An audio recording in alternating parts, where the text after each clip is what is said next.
and welcome to the second SVG Europe Women virtual event. It's very nice to not see you. So, following the success of our previous event, this one is now 30 minutes long, which should be ample time for our speaker to talk and to answer your questions that you're going to be busy posting during the interview, but it should also fit into your busy lockdown lifestyles. So today we're lucky enough to have Barbara Slater, Director of BBC Sport with us. She's also the winner of SVG Europe Women's Women Achievement Award 2020. So that's super excellent as well. Sorry, forgive, you would never know what happens before we hit broadcast. There's loads of stuff that pings up to make our life more exciting. Okay, so Barbara is going to be speaking on BBC Sport. Barbara Slater discusses the return to live sport in a post-lockdown world, where she's going to talk about how the corporation has made its return to live sport, how it's working around making sure staff are safe during that process, and how that looks like what that looks like now, and how it's going to evolve as we go forward into our post-lockdown world, because I'm sure things are going to be a little bit different for quite some time. Before I introduce Barbara, please remember to post your questions for her using the Q&A button at the bottom of your screens. After we've concluded our interview, we'll make a little selection of those to ask her, which should be fun. So, without further ado, please give a big silent welcome to Barbara Slater, OBE. Hi, Barbara. Hello, hi there. And it's lovely to be with you this afternoon, and lovely to be preparing and getting ready for some live sport. Can you believe, I think it's tomorrow that the Euros would have started. If we had a normal time, I think the Olympic torch would be winging its way very close to kind of Tokyo now. So what a different summer we've all faced, but very, very exciting that we are on the cusp of some live sport returning. Definitely, yeah, literally on the cusp. Everything's just ready to roll. So let's get straight into the first question. So firstly, can you sum up where BBC Sport is right now in terms of its preparation for the return of filming live sport? You know, what were the big key questions that needed to be answered to make this happen? Well, I think it's been interesting, and in a way I don't think we can just necessarily, I think you have to see it in what an extraordinary period we've just been through. You know, from really out of the blue. I mean, I can't believe I was actually in a meeting in Tokyo in February when I think this was just kicking off. And it seems to me extraordinary when you look back over the last few months just how much has changed, and actually what an extraordinary experience that it's been for everybody. I mean, obviously you could say broadcasting in comparison with the terrible impact the pandemic has had is has to know its kind of place, if you like, in the significance of that. But nevertheless, it's had a massive impact on everybody. We've had to adapt. We've had to adapt to entirely new ways of working. We've had to cope with the postponement, the cancellation, the replanning of events, and now finally the return of live sport. And what has been absolutely at the top of our mind throughout the whole of that has been how to do this safely. We are working incredibly closely with the governing bodies, because in many ways the broadcaster has to dovetail with their own plans. And we've seen, and if I take football as an example, and we're so looking forward to the return of the Premier League, the measures that they've had to go through, and actually getting all the clubs in agreement and on side, it's been, I think, actually pretty remarkable the way the industry has pulled together. I mean, we've been working very closely with our colleagues in Sky and BT to try and come up with an industry approach for this, so that not everyone is reinventing the wheel, so that we can work with some guiding principles. The government, the DCMS has been involved in those. And I do think it's something we should all feel really proud of, is the way that if you like, the adaptability of the industry to change the way that we are going to do things. And at the top of mind, how you produce live sport with all of the necessary measures and social distancing in place. And it is complicated, and different governing bodies are taking, if you like, different approaches, very understandably, because each of those events is unique in the way that it runs. It's meant a lot of work for teams. I am full of admiration for those that are planning the technical side, those that are putting the logistics in place and doing it all with safety very, very much as top of mind. So we're liaising with quite a number of governing bodies, obviously football, cricket, athletics, events like the London Marathon. We've got a World Snooker Championships that hopefully is now going to fill the void left by the Olympics. And I really believe that some live sport is just the boost that everybody needs in these really challenging times. Yeah, everybody's hungry for it, I think. And talking of live sport, you know, next week on the 17th of June, we are back to football in the UK, and BBC Sport is going to be showing live Premier League matches. I believe it's the first time since about the 87-88 season you've had top flight live football on the Beeb, so that'll be pretty cool. It's exciting, and I think what the Premier League have done is really interesting, because they have effectively created discrete slots for individual matches as much as they can. And I think that's in recognition of just how fantastic it is going to be to have live sport back, and the boost to not just sports fans, but more widely than that, the sort of signpost that there are some things that are returning. And so if you are a football fan, you have got an absolute feast in store, because add the FA Cup as well as that, and it really is as a fantastic run. We have, as you say, the first ever televised free-to-air BBC Premier League match. We do have one of the lower picks, it has to be said, but we're not complaining, because we're just thrilled to have it. And it's a great chance to put a spotlight on some of the, if you like, the range of clubs that compete in the Premier League. So lots of planning and preparation has gone into that. Lots of liaison, both with other broadcasters and with the Premier League, to make sure this can all happen safely. And we've got golf coming back as well very soon, and there's going to be a steady roll as things start to return. But what credit, I've got a radio team actually just coming up this weekend, who are going to be 3 different commentators, all in their own homes, all commentating on the same match with the feed beamed in. So that's going to be a very interesting experience for them. Radio commentators, they're normally used to being there, actually out on the fairways, and suddenly they're all in their own homes trying to logistically manage a TV feed, which again is a very different pace of coverage compared with radio. So I think people are being inventive, they're being creative, and they're being really determined to kind of do this and be adaptable. Are there any particular sports that you see, you know, obviously we know what's coming back first, but as different sports start to come online again, what's going to be the hardest to broadcast or the simplest? Are there any that you're kind of a bit worried about? I don't think worried about, because I think that the doing it in the right way is just clearly such a prerequisite of being able to come back. And I think the governing bodies feel that as well. And I think if they felt that they were taking unnecessary risks, I don't believe this would be happening.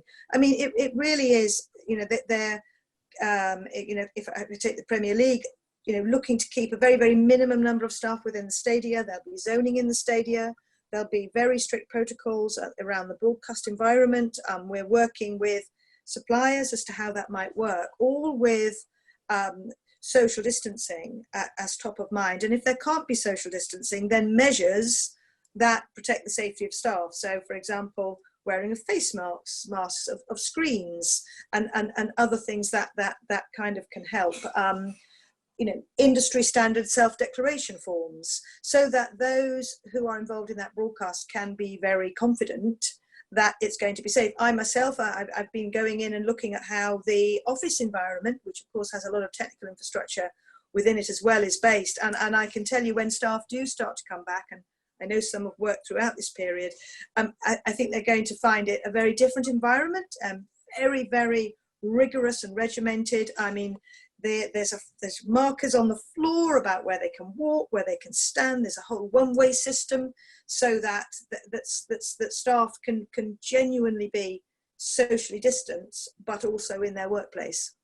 And for the staff that are going to be working actually on location, on site in OBs, I mean, I know you work with a lot of partners on this kind of stuff. So, and you said you're working closely with them, but I mean, you know, are crew going to have to self-isolate beforehand? You you know, what particular protocols are in place? You know, is there anything? We're very much working with the government guidelines. So, for example, the West Indies team, they are self-isolating now. I know cricket talks much of their bio bubble, and that's where I think things like the self-declaration forms come in, and also the working conditions. So if staff are going to be and needing to work within 2 meters of each other, that probably affects other things a little bit more than sport. Then there might be things like the antigen testing, but that won't necessarily apply where we can achieve social distancing. So I think it has been a root and branch review of how we produce things to keep personnel to a minimum. I think we're going to see remote working be deployed over the next few months in ways that we haven't seen before, because there really is a desire for people not to have to travel around the country, for the number of staff to be on site to be at an absolute minimum. There are really rigorous cleaning regimes. So, for example, if a truck is set up, there'll be effectively, if you like, those that are responsible for the setting up, the engineers, there'll then be a clean before production staff. Similarly, at the end, there'll be a clean. So really wanting to offer those working either in the field or remote, you know, or back at base where they met, that might be slightly strange for them, that they're working in an environment where they're really reassured that their well-being has been absolutely the top priority. Yeah, is there, do you need to train staff in order to, you know, or give them some sort of detailed preparation before they return? Yes, then there are plans, and we're currently working on some kind of introductory video, and you know, we're working very closely. You know, we've had a few people out already filming, and all of that. Those teams are really, really well briefed about what they can and can't do, and the measures that they need to take. So we're as this ramps up, we feel some sort of video guide is going to be really important, and I think people will be really struck when they are back in operational spaces, in the office spaces, as to how different it feels. It's you know, it is that, you know, those measures will be very, very firm about how they are implemented, and you know, there are things, I mean, just little things like, you know, simply getting a hot cup of tea. You will know how much that's needed on a cold, blustery, I mean, we're in the summer months, I know, outside broadcast, but we won't be able to do those kind of things. We've got to keep those sorts of areas where staff mingle to an absolute minimum. People will have to bring their own food. You know, we all know that an OB day can be very long, and you know, there's nothing like a bit of sort of kind of catering to keep everybody going, but people will have to bring their own food. Things like makeup won't be on offer in the way that it's been before. And I think what's interesting is I believe the audience is on board for this. They understand that we won't be able to do everything as we've done them before, that they will accept compromises. They will accept guests and interviewees being on Zoom rather than necessarily in the stadia in person. I think that, you know, it's been remarkable the way the country, and I'm speaking much more widely than sport now, have adhered to the lockdown and done the right thing. So I feel it's incredibly important, and they expect the same from us. Yeah, definitely. And on the technical side of things, what sort of technological changes have you had to perhaps make, you know, yourself or with partners in order to make this work? You know, because obviously there's going to be less staff around, you know, are there going to be less cameras, for instance, or, you know, what might the typical football match or cricket match look like going forward for the next few months? I think it's interesting you raise that point, because I think that's very much where the innovation has been targeted, is into how do we do things in a way with this safety, fewer staff, etc. top of mind. I mean, make no mistake, there is still an ambition to put on a quality broadcast, and I do think that remote working is a real key to unlocking that, not just in the short term, but in the longer term as well. And that does enable a minimum number of staff. So I don't think we're necessarily cutting cameras. I think it's, you know, I think for the audience at home, some of the biggest things will be the actual lack of a crowd. I mean, football with no crowd is a very different experience. And I suspect that a lot of people have probably experienced some of the Bundesliga, where I think they've been doing some sort of experiments with crowd sound and without. And I think we, for one, certainly will be offering audience choice. So we're going to start off with the authentic sound, but using our digital technology to have effectively a feed on our kind of iPlayer, where you will be able to hear the crowd noise, and we'll listen to feedback. And if people say they really, really love the enhanced sound, then maybe we'll introduce it. But I think it's right to give everybody the experience of what it is genuinely going to be like in those stadia without crowds. Yeah, once in a lifetime chance, hopefully.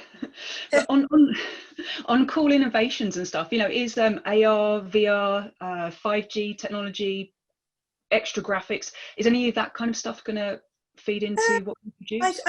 I think that there will be, the ambition to do this as best as we can to the normal standards, and that, by the way, includes not maybe the AR and the VR, although we do use the VR obviously in a studio setting. So I would say we've got a pretty impressive suite of graphics if you watch Match of the Day any Saturday night, and we will be seeking to deploy all of that. I think access is important.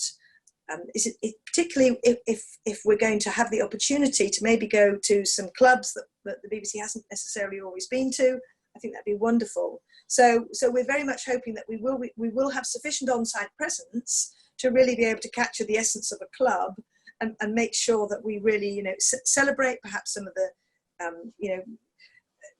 delve a bit deeper with some of the players, make sure we get plenty of access like that. Whether augmented reality, I'm going to be honest, I think most of our focus has been on how do we do this well, but sensibly, proportionately, and with staff safety as top of mind. Cool, okay, good. And talking about going forwards, we are probably going to hit something of a bottleneck as more and more live sport comes back. Stuff that should have happened, months ago is all going to start to pile up and try and be wedged into schedules. So how does over-the-top technology kind of fit in to what BBC Sport's going to do? Obviously you've got iPlayer, but are you going to be using OTT a bit more now to help make sure all that sport gets on screens? I mean, what we want to do is liaise with the governing bodies to try and provide the best possible windows for the different sports, because obviously people want that opportunity, and there's nothing like a free-to-air major network for effectively bringing large audiences to events. So it's as much in the governing body's interest as it is in ours to try and make sure those events dovetail. And certainly there is a lot of liaison going in, particularly through the sort of September and October months. What is brilliant is that we have things like the iPlayer if we do get unavoidable clashes. But I think, again, what I would say is lots and lots of liaison with the governing bodies around some of the postponements. And I think the other interesting thing is we're seeing this impact, and not just this year, we're seeing it in 2021, and we're actually seeing it through to 2022. It is fair to say I've spent a lot of time over the last few weeks looking and worrying about the calendar in 2022, because obviously we've had the Women's European Football Championships, which were due in 21 in the UK, being hosted here. They've now moved to 22. We've got a World Athletics Championships that's now moved into 2022. I think World Swimming as well. So isn't it fascinating how the ripple of this extends already many years? Yeah, completely. And all the sport that's supposed to happen in 2022, is that going to get bumped over as well? But look, I think let's face it, we've got the most sensational summer of sport to look forward to next year, another one in 22, and actually I think although we don't have Wimbledon and we don't have the Euros, I think particularly given the way the football has shifted, if you actually look at the volume of coverage and you combine that across our TV, radio and online output, there's an intensity that gets pretty close to a major football championships, given that the matches will be in the discrete slots. So I really think there is an effort there by the Premier League, by the government, that are very supportive of this, to try and give people at home something to really cheer about.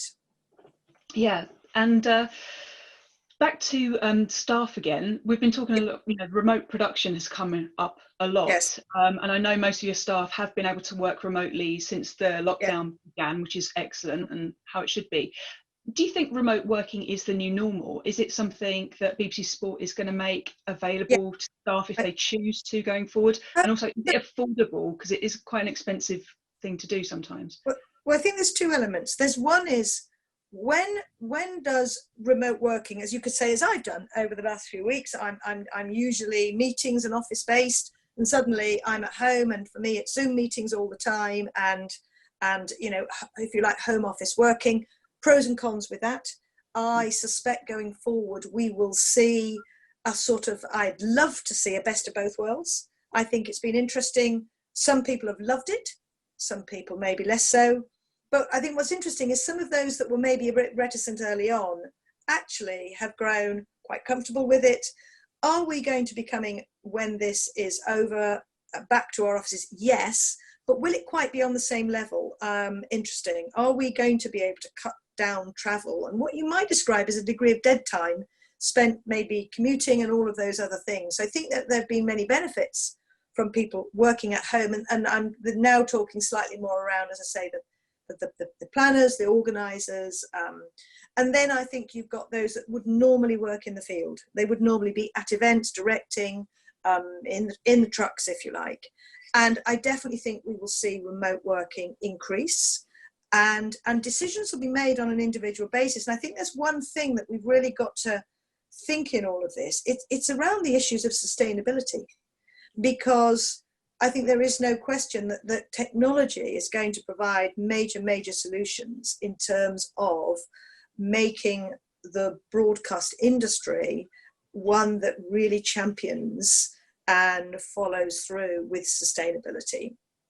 And I think it will always be a mix, and there will be occasions when remote working is the right choice, and there will be occasions when being on site. I don't think this is I think there's a tolerance at the moment of, you might say, compromise. There is a willingness to accept, as I said earlier, a Zoom interview, because everybody knows the circumstances we're in. I think that will go. I don't believe that's going to be the future of broadcasting, but I do think there are technological solutions that are almost invisible to the viewer at home that are going to be able to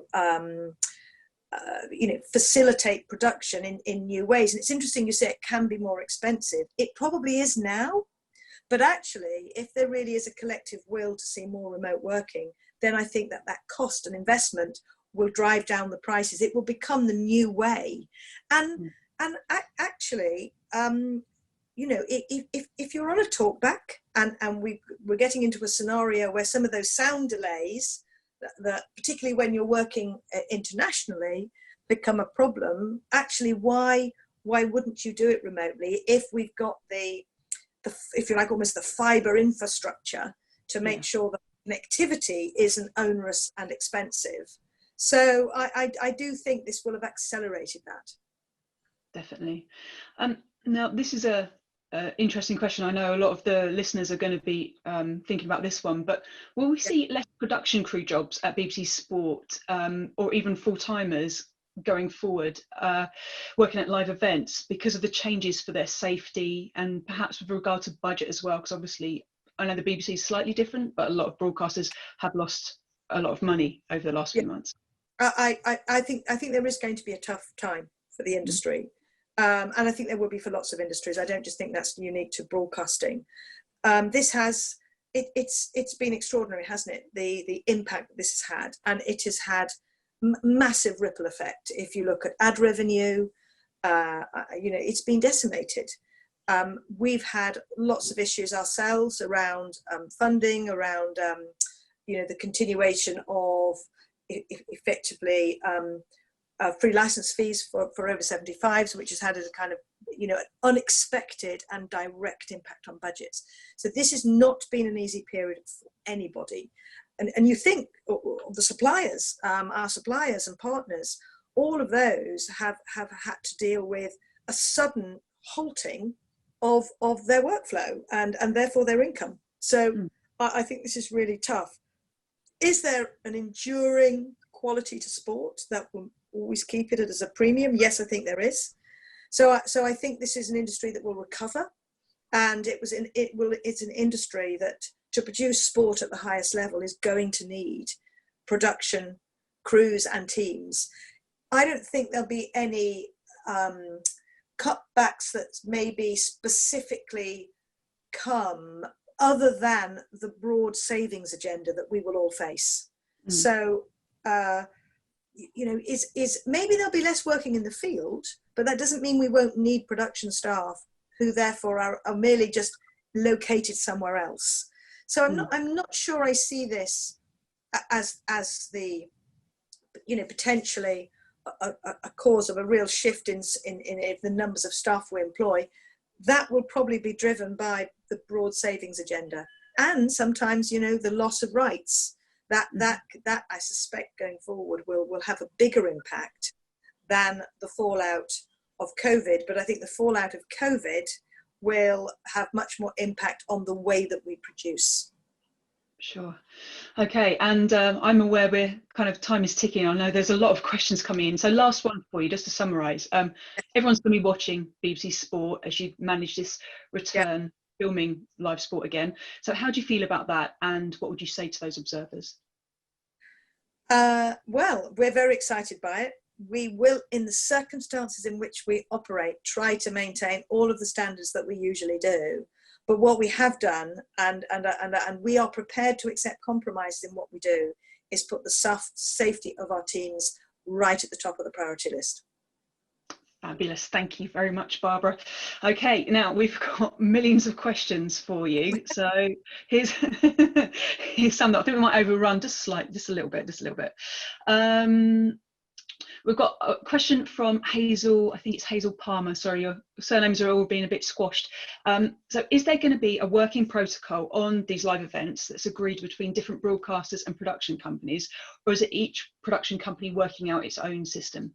There's a lot of discussion going on to try and agree those core protocols, because I think that's absolutely right. We don't all want to be reinventing the wheel, and I think we're aware that in terms of our relationships with governing bodies, particularly where there are multiple broadcasters with a single sport, they don't want to have to do entirely separate operations and liaison with a multitude of different broadcasters. So I actually think this has been an occasion where the industry has come together to exactly do that, which is to agree common standards. Cool. Okay. And next question for you. Katie Bailey says, "Hi Barbara, I'm one of dozens of BBC Sport APs who have found ourselves without work due to the pandemic. Because of our PAYG status, we've been left out of government schemes, 12 weeks without work. BBC did offer emergency fund for bookings in April and May, which was well received, but without the sport, blah, blah, and you've got BBC permanent staff to look after. How are you planning to look after your BBC Sport PAYE freelancers going forward, especially as you've just said you're looking to keep it to keep personnel to a minimum?" Yeah, and I'm not going to deny that that's probably been one of the hardest issues around this, and we've obviously had a lot of feedback because it is tough. We have done things, with fewer members of staff. We've made a lot of replacement programming, and if you've got staff on your books and they're permanent staff, of course we have to use those first. What I sincerely hope is that as we see that return to sport, and you said yourself, as we move into the autumn months, potentially we're much more in bottleneck territory, having a whole number of events all returning at once, that we will see the volume of work return. And yes, we are looking to do it with smaller numbers of people, but the truth is the volume of sport I think we're going to see coming back will hopefully mean that there will be opportunities. Good. Okay, and then we've got a couple of questions that are kind of similar about OB trucks, essentially. One says, where are we? Oh, it's moved. Oh no, Zoom. One wanted to know, could you talk about the specifics of what an OB truck will look like, in terms of number of staff, number of directors produced exactly, and what has been the biggest challenge in that? And also how easy is it actually for people to work within a truck with the, people that would normally work side by side can't? I mean, I'm I'm not in the very finest detail. I mean, I've worked in OB trucks for probably, you know, huge slabs of my, if you like, my kind of working career. And I know exactly what you mean. These are tight spaces. They are designed, you know, because they're on the road, that therefore production space is at absolute minimum.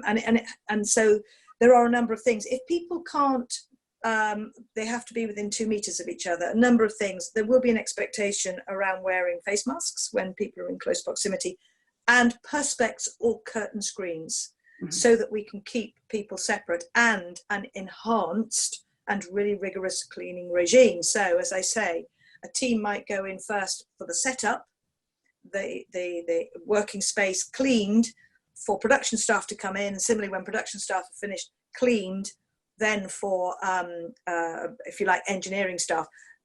People, there will be a minimum in the truck. Not everybody will be able to be there. And I mean, we've been, you know, liaising with some colleagues in other areas, and the BBC did a big live, the big night in. And what they were doing for that programme is a number of those that would have been in the scanner, if you like, in the truck, or actually to be fair, it was gallery scenario in that particular case. They were zoomed in. They weren't in, and there was a sort of operational space set out in the sort of nearby corridor, so that everybody could have a separate working space, but they were still connected via technology. And you know, I think people understand, and they're prepared to work and do different things and have that normal operation compromised, because I think anybody in a truck wants to feel that that is a safe environment for them to be. Yeah. Yes, and kind of related to that as well, we've got a freelance director, sorry I haven't got your name here, but is interested to know how freelancers could receive training for remote working. You know, would they be incorporated into this working? Would the BBC pick people and train them, or are they supposed to train themselves first in order to get selected as crew? Yeah, I mean, it's interesting, isn't it? Because in many ways, working remotely, the idea is that it isn't massively different to if you were in an OB truck. I mean, I saw, and our near neighbours in Dock 10 just recently did a live football match, and the camera feeds came in. And I think what's interesting is if you're in an OB truck, you are primarily working off the camera feeds. That those are your eyes out onto the pitch, aren't they? And you know, you're in a dark truck. You're just in a dark gallery. So I would say to any freelance director, not to be fearful of remote working. It just means where you work from will be different. Of course, there will be some changes. You know, probably the rehearsals, that emphasis on being knowing and being really confident that the technology is working, but the core skills of directing the match are probably the overriding requirement. Cool, okay. Still tons of questions coming in. Will there be any major changes to the coverage of the Euros and Olympics next year, do you think? Well, they'll probably flow from how the events are organised. You know, we know there's the ambition for the Euros that was going to be across multiple cities.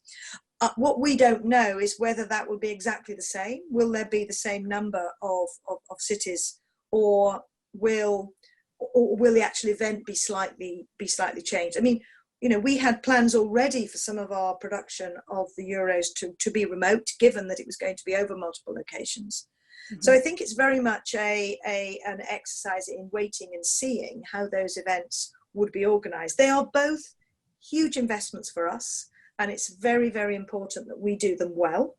Again, we're in close contact with the governing bodies, and you know, our ambition is to, you know, achieve those, if you like, the aspiration that we had for 2020.